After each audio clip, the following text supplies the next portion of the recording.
इस वीडियो को अपने रिस्क पे देखना। ये काफ़ी डिस्टर्बिंग और डरावनी वीडियो है।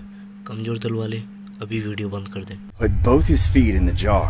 Then, he crouched down and stuffed in his legs. I watched in awe as he squeezed his entire body into it, until it was completely inside the jar.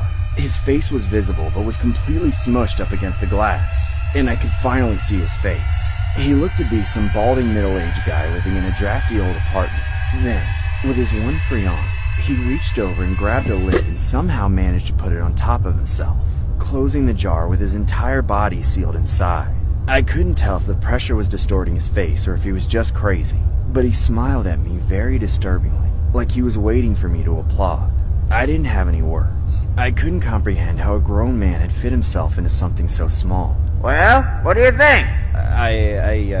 That's very cool, but can you get out? Can I get out? Of course I can get out. Watch! That's when he tried to push the lid off, but as soon as I saw it not move, the man's smile started to slowly vanish from his face. I knew something was wrong. He kept trying to push himself up to get the lid off his back, but he wasn't able to budge it. He was too tightly packed in there to maneuver, and he couldn't get any leverage from the position he was in.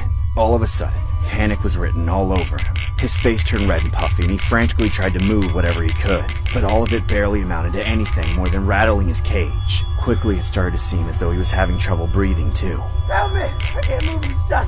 Oh God, I'm stuck! Help! I don't know what to do! Get me out of here, please! But I don't know where you are! Tell me where you are and I'll call the cops! After the reality had set in that he was completely stuck, the panic had turned into utter despair. He was sobbing incoherently, completely incapable of forming words. Tears and snot and drool streaming from his face and down inside the wall of the jar.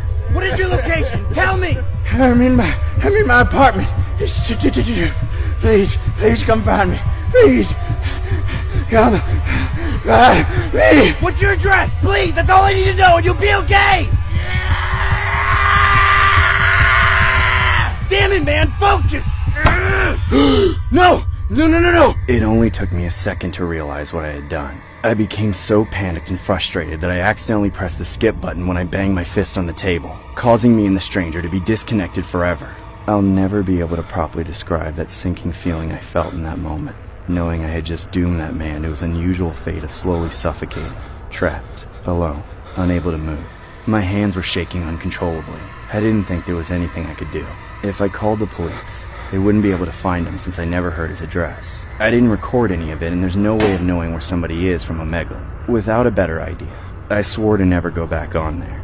I tried to forget that I was ever on Omegle in the first place. I actually got drunk for the first time that night, in hopes that I could go to bed and sleep without much trouble. But God knows, even after all these years, there's nothing that will get the image of that trapped man in a jar out of my head.